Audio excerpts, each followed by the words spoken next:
feel honored to be in these situations that I could use my voice and do the things I do. Yeah, I'm inspired by, life and all sorts of things. You can say something right now and it would inspire me to write a song or something to happen. Most kings just happen to be inspired by Basquiat drawing, the drawing, and you had most young kings get their head cut off on the bottom. And I looked at that and I was like, it's powerful. Just the statement in itself, lends itself for a song. The song starts inspired by Basquiat. My chariot's on fire. Everybody took shots, hit my body up, I'm tired. And then it's just, they build me up to break me down, to build me up again. They're like, Hov, we need you back so we can kill your ass again. It's like this thing, this love, hate thing that the world has with success, period. I walk in every room as myself. I don't walk in any room as anyone else. I'm not cowering, I'm not speaking soft, my voice doesn't change, it sounds exactly the same way. I'm walking as myself and proud, and I speak for us, and that gives me a joy. I'm honored to be in those rooms, and so yes. It's like, don't listen to anyone. Everybody's scared. Everyone tells you how things worked out, but it worked out for you that way. And so don't listen to anyone because their experience is unique to who they are. Mm-hmm. You know what I mean? And then a lot of people will try to put their fears on you. You can't do that. No, you can't do it. Right. You know what I'm saying? So they just projecting, they're putting things that they don't believe that they can do on you. And you may possibly do it. Like my uncle, he was telling me, my uncle said I never sell 1 million records. I sold 1 million records like 1 million times.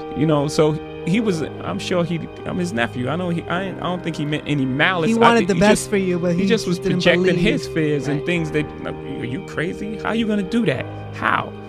I'm sure there's things that I do now that he can't believe that I was able to accomplish.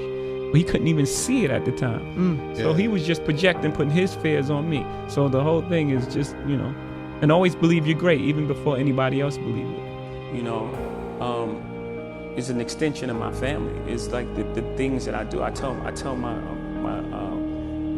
family all the time. I tell my grandmother, my mom, they're proud. They're super proud and strong women, and they won't ask me for anything.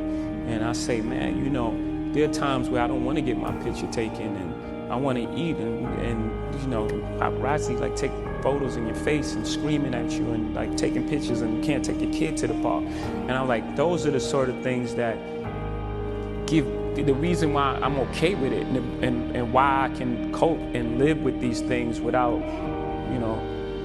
much as a complaint. It's the things that it allows me to do, the spaces that it affords me, the rooms I'm allowed to go in as myself. It deals for the most part with success. It deals with people who you started your life off with and what success does to them. People look at you strange saying you changed, like you worked that hard to stay the same, like you're doing all this for a reason. And what happens most of the time, people change. People change around you because they start treating you different because of your success. So you are changing. You don't change who you are, the core of who you are, the things you believe, the things you love, and the things you die for, and your principles. You don't change that, but you're going to change who you are. You're going to change. You can't do the same things that you can't hang on the corner. Some people may not be comfortable with that. And then it deals with the other side of success, how people look at you when you're successful. Media medals, people sue you, settle. Every step you take, they remind you again. So no matter how far you are, you still have that stigma on you of where you come from when you walk inside the door. Even if you have a tuxedo on, it's like, oh yeah, that's the guy who used to be this and did that. Most kings get their head cut off, right? In war, battle, and in life. At the end of the day, you've achieved everything you want. You've made it to the top of the throne, and at the end of the day, you just get your head cut off. Do things that are true to you. Most things that I'm involved with are extension of being creative. Rockaway's a clothing company. It's part of who you are, and hip hop is your attitude and what you're trying to express, how you dress. I love sports growing up. I grew up in a household where sports was on 24/7. So these are all things that are comfortable for me. These are things that I like. So I would just say get involved in things that you love, and also have have a standard for yourself and have some sort of integrity and try to, find some sort of truth in what you're doing. What did you learn on the street? Because you talk about being 13 and selling crack. Did that teach you something of how to be a successful businessman, or how we all are all common? all the things that you apply in business. They say that he has great instincts, but on the streets, having great instincts can be the difference between life and death, not just losing a deal. Or incarceration. Or incarceration, which is less than death, right? And and being a person of high integrity, people want to deal with you. In business, in the trust. Streets, trust and honorable, and a man of your word. All these things come to play in the business world. I'm not condoning any street activity, but it's just the way it is. There's a redemptive power that making a choice has, rather than feeling like you're at effect to all the things that are happening. Make a choice. Like, you just decide what it's going to be, who you're going to be, how you're going to do it. Just decide.